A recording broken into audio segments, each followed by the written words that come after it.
जय श्री राम। यहाँ तक की रामायण कथा मैं कह चुकी हूँ। आगे की कथा इस प्रकार है।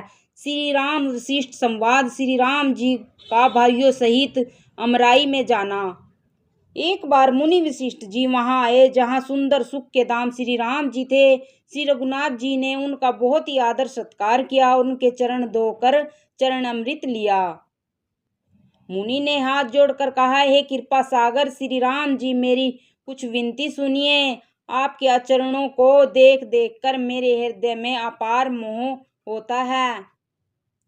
हे भगवान, आपकी महिमा की सीमा नहीं है, उसे वेद भी नहीं जानते, फिर मैं किस प्रकार कह सकता हूँ। पुरोहिती का कर्म बहुत ही नीचा है। वेद पुराण और स्मृति सभी इसी की निंदा करते हैं।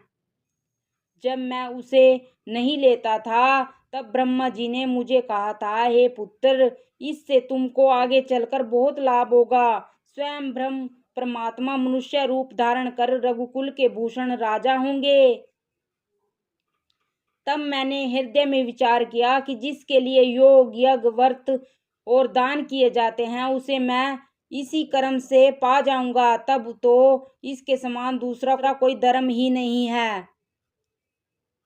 जप तप नियम योग अपने अपने धर्म श्रुतियों से उत्पन्न बहुत से शुभ कर्म, ज्ञान दया दम तीर्थ स्थान आदि जहाँ तक वेद संत जनों ने धर्म कहे हैं उनके करने का तथा हे प्रभु उनके तंत्र वेद और पुराणों के पढ़ने और सुनने का सर्वोत्तम फल एक ही है।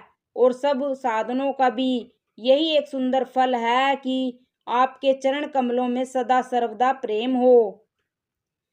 मेल से धोने से क्या मेल छूटता है, जल के मथने से क्या कोई घी पा सकता है। उसी प्रकार हे रघुनाथ जी, प्रेम भक्ति रूपी जल के बिना अंतकरण का मल कभी नहीं जाता। वही सर्वज्ञ है, वही तत्वज्ञ और पंडित है, वही गुणों का घर और अखंड विज्ञानवान है, वही चतुर और सब सुलक्षणों से युक्त है, जिसका आपके चरण कमलों में प्रेम है। जय नाथ, हे श्री राम जी, मैं आपसे एक वर मांगता हूँ, कृपा करके दीजिए। प्रभु के चरण कमलों में मेरा प्रेम जन्म जन्मांतर में भी कभी ना घटे। ऐसा कहकर मुनि वशिष्ठ जी घर आए। वे कृपा सागर श्री राम जी के मन को बहुत ही अच्छे लगे। तदंतर सेवकों को सुख देने वाले श्री राम जी ने हनुमान जी तथा भरत जी आदि भाइयों को साथ लिया और फिर कृपालु श्री राम जी नगर के बाहर गए और वहां उसने हाथी रथ और घोड़े मंगवाए। उन्हें देखकर कृपा करके प्रभु ने सबकी सराहना की। उनको जिसने चाहा उसको उचित जानकर दिया। संसार के सभी श्रमों को हरने वाले प्रभु ने श्रम का अनुभव किया और वहां गए जहां शीतल अमराई थी। वहां भरत जी ने अपना वस्त्र बिछा दिया। प्रभु उस पर बैठ गए और सब भाई उनकी सेवा करने लगे। उस समय पवन पुत्र हनुमान जी का पवन करने लगे।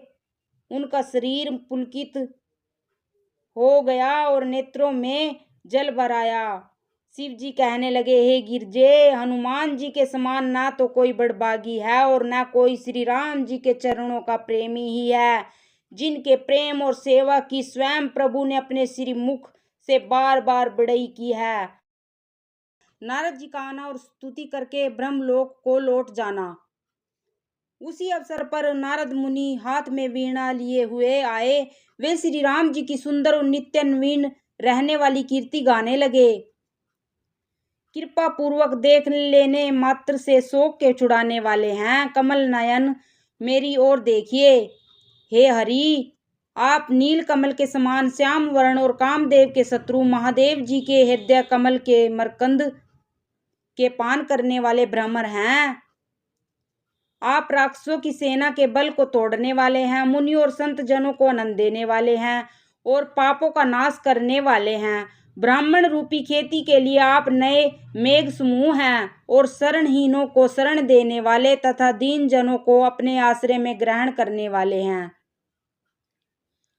अपने बहुबल से पृथ्वी के बड़े भारी बोझ को नष्ट करने वाले, खरदूषण और विराध के वध करने में कुशल, रावण के शत्रु, आनंद स्वरूप, राजाओं में श्रेष्ठ और दशरथ के कुल रूपी कुमुदनी के चंद्रमा श्री राम जी आपकी जय हो।